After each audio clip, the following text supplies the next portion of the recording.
নমস্কার বন্ধুরা, বাঙালি রান্নাবান্না চ্যানেলের নতুন ভিডিওতে সবাইকে স্বাগত। আজ আমি বানিয়ে দেখাবো পাকা তালে নরম তুলতুলে ভাপা পিঠা, যা খুব সহজ পদ্ধতিতেই আজ আমি বানিয়ে দেখাবো। এবং বানানো যতটা সোজা, খেতে দুর্দান্ত হয়, দেখতেও হয় খুব অপূর্ব। এই ভাপা পিঠাগুলো প্রত্যেকের খুব ভালো লাগবে খেতে। পাকা তালের সিজনে অবশ্যই একবার এই ভাপা পিঠাটা বানিয়ে দেখবেন।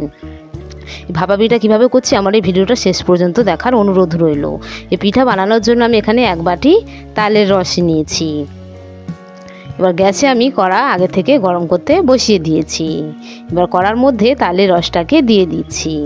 তালের রসটা অবশ্যই ভালোভাবে একটু জাল দিয়ে নিতে হবে, তাহলে পিঠেটা খুব সুন্দর কালার হবে। স্বাদ মতন দিয়ে দিলাম লবণ, আর দিয়ে দিচ্ছি চিনি। এখানে 2 চামচ চিনি দিলাম।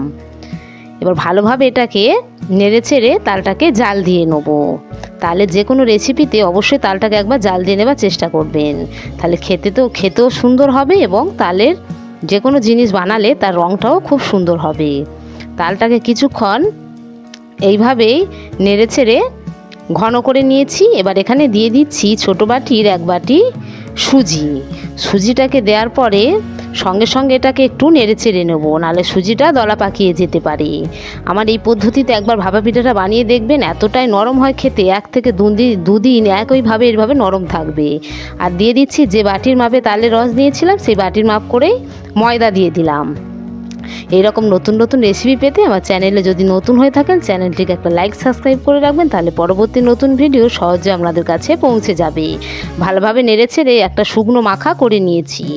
এইবার গ্যাসটাকে বন্ধ করে দেবো, নাহলে তোলায় ধরে যাবে।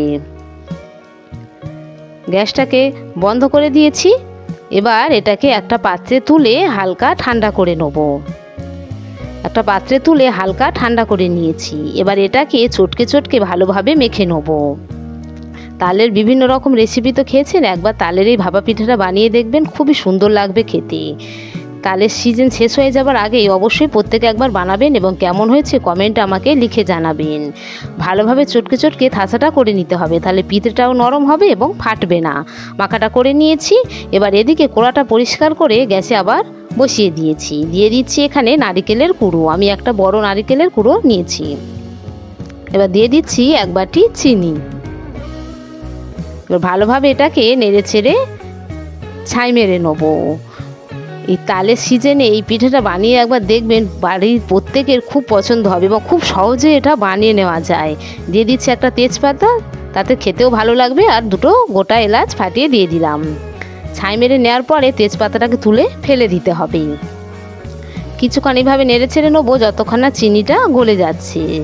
চিনিটা গলে গেলেই ছাই মারা আমাদের রেডি হয়ে যাবে। দেখুন আগের থেকে ছাইটা কতটাই নরম হয়ে গেছে, একটা জলজলে ভাবে এসে গেছে, মানে চিনিটা প্রায় আমাদের গলে গিয়েছে। এবারে গ্যাসটাকে বন্ধ করে একটা পাত্রের মধ্যে এটাকে তুলে নেব।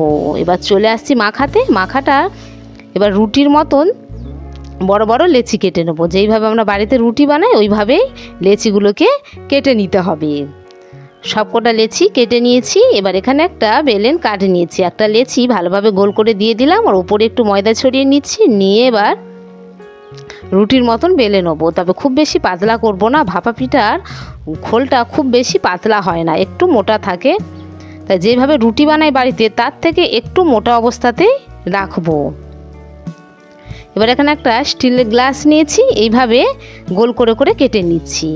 এইভাবে কেটে নিলে কি হবে, সমস্ত পিঠের মাপগুলো একই থাকবে, দেখতেও সুন্দর লাগবে তাতে।